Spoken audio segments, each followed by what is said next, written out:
અંકલેશ્વરના પાનોલી નજીક national highway number 48 પર પૂર ઝડપે જતી મારુતિ વાન વૃક્ષ સાથે ધડાકાભેર ભટકાઈ હતી, જેમાં 2 ઈસમના મોત થયા હતા, જ્યારે 4ને ઈજા પહોંચી હતી.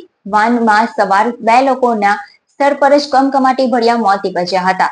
ચાલકે સ્ટીયરિંગ ઉપરનો કાબુ ગુમાવતા અકસ્માત સર્જાયો હતો. બેંગલુરુથી દિલ્હી તરફ પદયાત્રાએ 6 ઈસમો નીકળ્યા હતા. બેટી બચાવો અને સ્ત્રી અત્યાચાર તેમજ દુષ્કર્મીઓને ફાંસીની માંગ સાથે પદયાત્રા યોજી બેંગલુરુના યુવકો જનજાગૃતિ માટે નીકળ્યા હતા.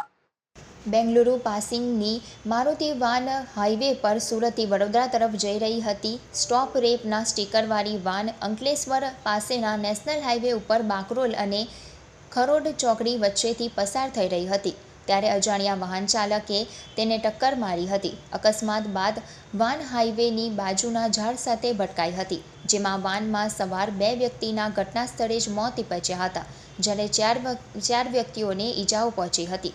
પાનોલી પોલીસે દોડી આવી તપાસ હાથ ધરી હતી. ઈજાગ્રસ્તોને સારવાર અને મૃતદેહોને પોસ્ટમોર્ટમ માટે ખસેડવામાં આવ્યા હતા. પાનોલી પોલીસે ગુનો નોંધી અકસ્માત સર્જી ફરાર વાહન ચાલકની શોધખોળ શરૂ કરી છે.